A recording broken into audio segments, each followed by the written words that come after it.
ماشاء اللہ لا حول ولا قوۃ الا باللہ العلی العظیم اعوذ باللہ السمیع العلیم من الشیطان اللعین الرجیم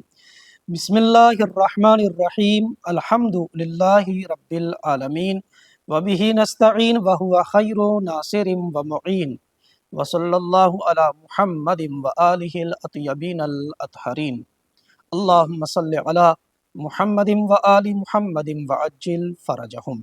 اما بعد فقد قال اللہ تبارک و تعالی فی القرآن الکریم بسم اللہ الرحمن الرحیم یا ایہا الذین آمنوا کتب علیکم الصیام کما کتب علی الذین من قبلکم لعلکم تتقون صدق اللہ العلی العظیم۔ ناظرین اکرامی، سب سے پہلے ہم آپ حضرات کی خدمت میں سلام عرض کرتے ہیں، اس کے بعد دعا ہے پروردگار سے کہ پروردگار اس ماہ مبارک رمضان میں ہماری تمام تر عبادات کو قبول فرما۔ گفتگو ہماری ماہ مبارک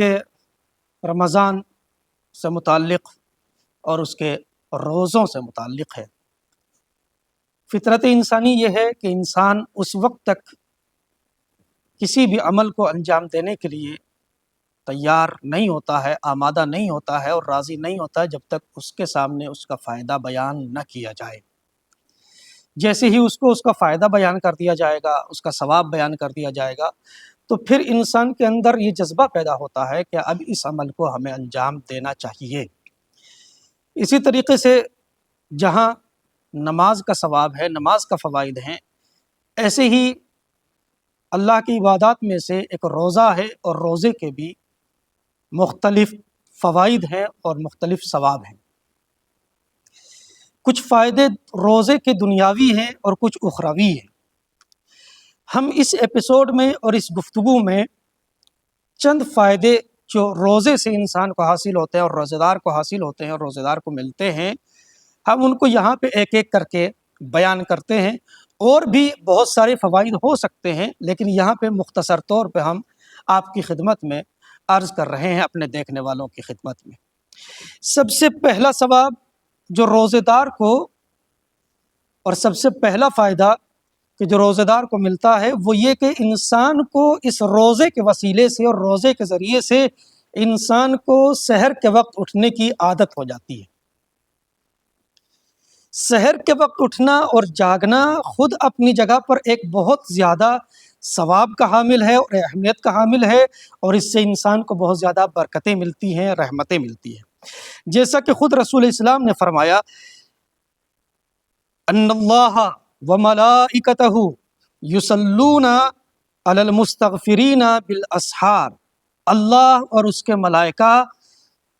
ان بندوں پر درود و سلام بھیجتے ہیں، صلوات بھیجتے ہیں کہ جو سحر کے وقت اٹھ کر استغفار کرتے ہیں، جو اپنے گناہوں کی پروردگار سے طلب مغفرت کرتے ہیں، پروردگار اور اس کے ملائکہ ان پر درود و سلام بھیجتے ہیں۔ ایک فائدہ۔ دوسرا فائدہ، روزے دار سے شیطان کو روزہ دور کرنے میں مددگار ثابت ہوتا ہے۔ یعنی انسان اگر روزہ رکھ رہا ہے تو یہی روزہ سبب بنے گا کہ روزے دار سے شیطان دور ہو جائے۔ اسی لیے رسول اسلام نے فرمایا، الا اخبرکم بشیء، کیا تم لوگ چاہتے ہو کہ میں تمہیں ایک ایسی چیز بتاؤں؟ کیا تم لوگ جانتے ہو کہ تم سے کون سی چیز شیطان کو دور کر سکتی ہے؟ اب دور کرنے کا مطلب یہ ہے کہ ایک تو دور ہوتا ہے، مثلا شیطان انسان سے 10 قدم دور ہو گیا، پھر اس کے بعد رسول اسلام نے فرمایا کہ روزے کی وجہ سے شیطان بندے سے، روزے دار سے کتنا دور ہو جاتا ہے۔ کیا تم لوگ چاہتے ہو کہ تمہیں وہ چیز بتاؤں کہ جس کی وجہ سے تم سے شیطان دور ہو جائے؟ کتنا دور؟ کما تباعد المشرق من المغرب، اتنا دور ہو جائے گا جتنا دوری اور جتنا فاصلہ مشرق اور مغرب میں پایا جاتا ہے۔ لوگوں نے کہا، قالوا بلا یا رسول اللہ، فرمائیے، بیان کیجئے۔ قال الصوم یسود وجہہ، روزہ شیطان کے چہرے کو سیاہ کر دیتا ہے، اور روزہ انسان کو شیطان سے شیطان کو روزے دار سے روزہ دور کر دیتا ہے۔ پھر اس کے بعد تیسرا ثواب، روزہ انسان کے قلوب کو، انسان کی نیتوں کو صاف کرتا ہے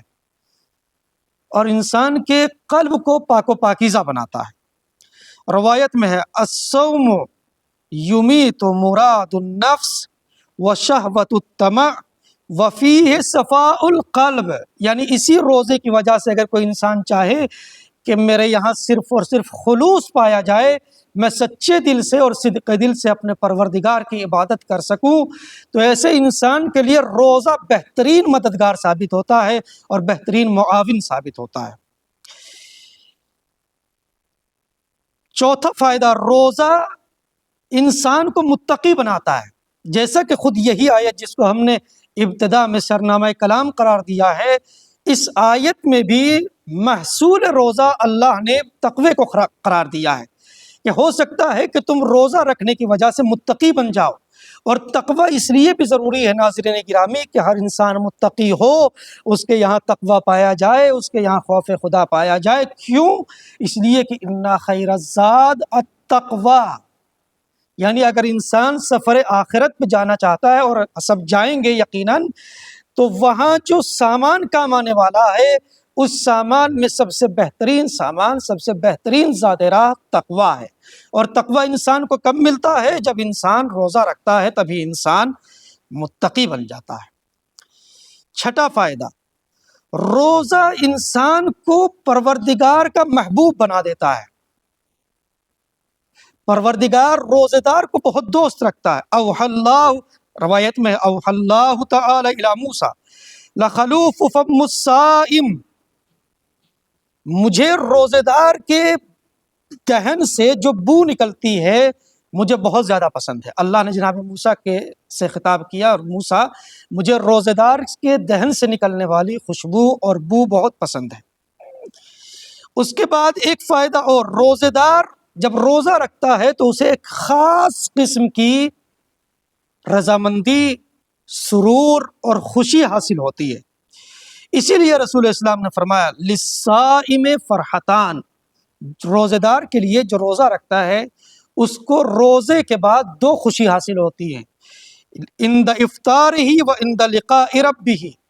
ایک تو خوشی جب انسان روزہ افطار کرتا ہے تو اس وقت اس کو خوشی حاصل ہوتی ہے، اور ایک انسان جب اپنے پروردگار سے ملاقات کرے گا تب اس کو خوشی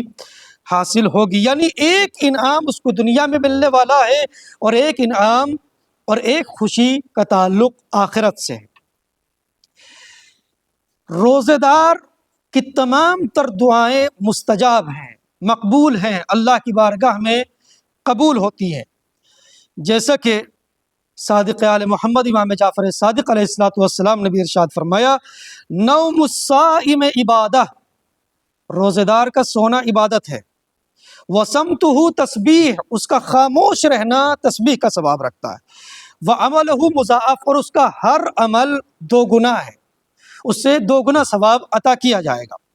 ودعاؤہ مستجاب، اور اس کے دہن سے، اس کے لبوں سے جو بھی دعا روزے کی حالت میں نکلے گی اس کی تمام تر دعائیں قبول ہوں گی۔ پھر اس کے بعد ایک فائدہ یہاں پہ ہم اور بیان کرتے ہیں، روزے دار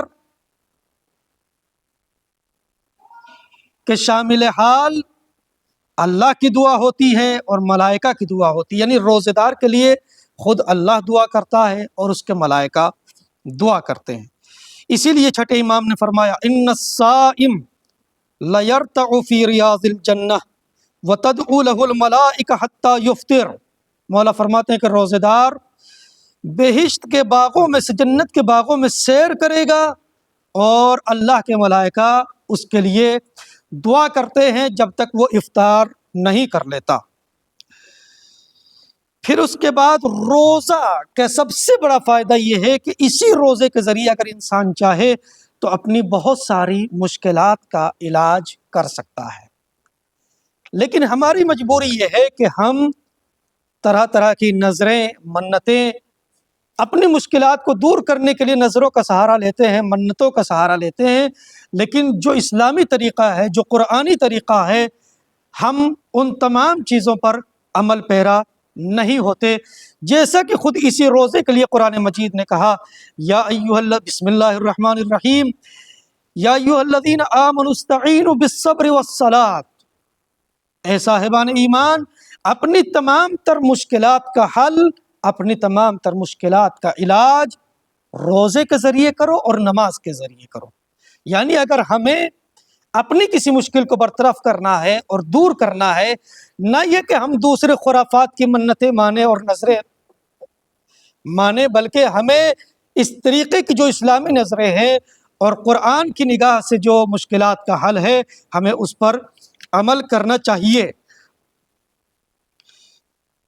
اسی لیے قرآن مجید نے بہت زیادہ زور دیا ہے کہ اگر تم اپنی مشکلات کو برطرف کرنا چاہتے ہو اور اپنی مشکلات کا حل تلاش کرنا چاہتے ہو، تو اگر نظر ماننا ہے تو یہ نظر مانو کہ اگر یہ میرا یہ کام ہو گیا اور میری یہ مشکل برطرف ہو گئی تو میں اتنا روزہ رکھوں گا اور اتنی رکعت نماز ادا کروں گا. اس ماہ مبارک رمضان میں دعا ہے پروردگار سے کہ پروردگار ہمیں اپنی عبادات اور اطاعات کو صدق دل سے انجام دینے کی توفیق عنایت فرما، اور ہماری اس مہینے کی تمام تر عبادات و اطاعات کو اپنی بارگاہ میں شرف قبولیت عنایت فرما. وآخر دعوانا ان الحمد للہ رب العالمین، والسلام علیکم ورحمۃ اللہ وبرکاتہ.